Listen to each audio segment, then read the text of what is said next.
कल तक PM Netanyahu के साथ खड़ी होने वाली इजरायली जनता अब अपनों के लिए उनके खिलाफ हो गई। इसे देख रविवार को इजरायली सेना ने गाजा में घुसकर बंधकों को छुड़ाने की कोशिश की। इसके बाद क्या हुआ, इस रिपोर्ट में आप देखिए। गाजा में इजरायली सेना ने पिछले 24 घंटे में इतना बारूद बरसाया कि पूरे शहर को धुआं-धुआं कर दिया। 7 अक्टूबर से शुरू हुए युद्ध में ये अब तक की सबसे बड़ी कार्रवाई है। इजरायली एयरफोर्स ने गाजा पट्टी में हमास के बुनियादी ढांचे और सैन्य ठिकानों को निशाना बनाकर 300 से ज्यादा हवाई हमले किए। इजरायल ने गाजा में कल से अब तक जो कुछ किया वो सब हुआ एक इजरायली सैनिक की मौत के बाद। दरअसल हमास की कैद से बंधकों को छुड़ाने के लिए इजरायल ने एक प्लान बनाया था, जिसके तहत सेना ने गाजा बॉर्डर के पास किसुफिम इलाके में रेड की। जैसे ही इसकी भनक हमास को लगी, उसने जवाबी हमला कर दिया, जिसमें एक सैनिक की मौत हो गई जबकि 3 घायल हो गए और फौरन ही इजरायली सेना को वापस लौटना पड़ा। बंधकों को छुड़ाना इजरायली सेना के साथ साथ मोसाद के लिए भी चुनौती बनता जा रहा है।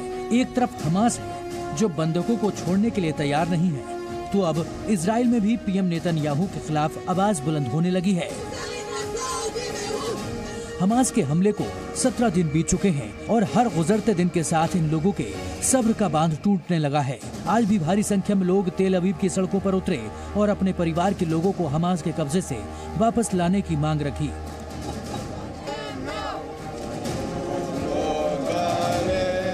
आप देखिए, एवरी लाइफ काउंट्स, इस तरह के पोस्टर यहाँ पर लगाए गए हैं जो लोग हाथों में लेकर यहाँ प्रदर्शन करते हैं। और साथ ही आप देखिए बहुत सारे मैसेज यहाँ पर लिखे हुए हैं, फ्री आवर चिल्ड्रन नाउ, यानी हमारे बच्चों को तुरंत रिहा करिए। ये मांग इजराइल की जनता कर रही है। यहाँ नेतन्याहू सरकार से भी ये मांग है और ऐसा कहा जा रहा है कि इस वक्त कई देशों की सरकारों का यह दबाव इजराइल के ऊपर है कि जब तक हमास से बंधकों की रिहाई नहीं हो जाती है तब तक ग्राउंड ऑपरेशन लॉन्च ना किया जाए। प्रदर्शनकारियों में कोई अपनी बहन को छुड़ाने की मांग कर रहा है तो कोई अपने बेटे या बेटियों को छुड़ाने की। All the countries, where are you? You must understand. It's crazy. We are in hell. In hell. We are in hell. And we want our lovers back home now. Israeli सेना का दावा है कि हमास ने Gaza में 200 से ज्यादा लोगों को बंधक बना रखा है, जिनमें छोटे बच्चे, नाबालिग और बुजुर्ग शामिल हैं, जबकि हमास का कहना है कि इजरायली हमलों में 20 से ज्यादा बंधक मारे गए हैं। इसके अलावा अमेरिका के 20, जर्मनी के 8, ब्रिटेन के 7 और थाईलैंड के 17 नागरिक लापता हैं। बहुत बड़ा प्रदर्शन इजराइल में तेल अवीव में चल रहा है लोगों की रिहाई को लेकर, क्योंकि 220 लोग किस हालात में हैं, उनके परिवार के लोगों पर क्या बीत रही है, वो जिंदा हैं भी कि नहीं है, उन्हें खाना पानी मिल पा रहा है कि नहीं मिल पा रहा है, ये बहुत बड़ा यहाँ पर संकट है। और इसी संकट के बीच ये लिखा गया है, देखिए बच्चों ने हाथ से लिखा है, ब्रिंग देम होम नाउ, उन्हें जल्द से जल्द घर लाइए, ऑल फॉर ऑल नाउ। और इस तरह के मैसेज यहाँ पर दिए गए हैं। एक बड़ा संदेश यहाँ तेल अवीव की जनता दे रही है सरकार को कि जल्द से जल्द बंधकों की रिहाई कराई जाए। बढ़ते विरोध के बीच पीएम नेतन्याहू ने आज फिर कैबिनेट मीटिंग बुलाई और बंधकों को छुड़ाने की नई रणनीति पर चर्चा की। אנחנו ניכנס למשימה מבצעית מקצועית להשמיד את הפעילים של חמאס, את התשתיות של חמאס, ואנחנו גם נזכור בראש שלנו את התמונות והמראות והנופלים משבת לפני שבועיים. הרוח הזו תביא את הניצחון। इजराइल ने हमास से साफ साफ कह दिया है कि जब तक वो बंधकों को छोड़ेगा नहीं तब तक ये जंग नहीं रुकेगी। और इसी का नतीजा है कि इजरायली सेना ने अब तक हमास के 10 कमांडर को मार गिराया है।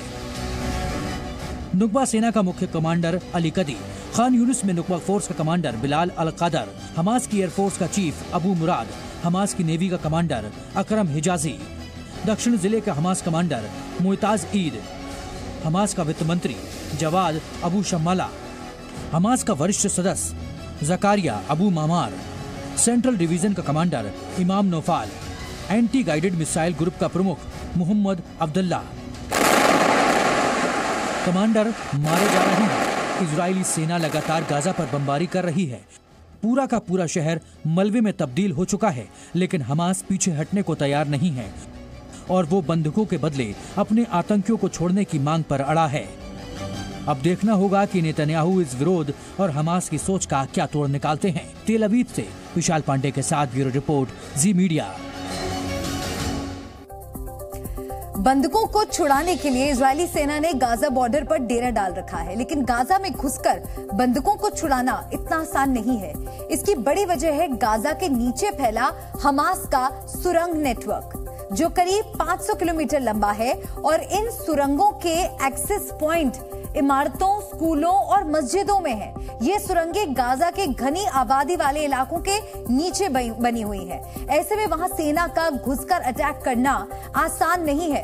इसी का फायदा हमास के आतंकी उठा रहे हैं। सिर्फ गाजा के नीचे ही नहीं, बल्कि ये सुरंगें इजराइल और मिस्र तक जाती हैं, जो इजरायली सेना और इजराइल के लोगों दोनों के लिए काफी बड़ा संकट है। शायद यही वजह है कि इजरायली सेना का ग्राउंड ऑपरेशन में परेशानी आ रही है। रविवार को भी डिफेंस फोर्स की कोशिशें नाकाम रही।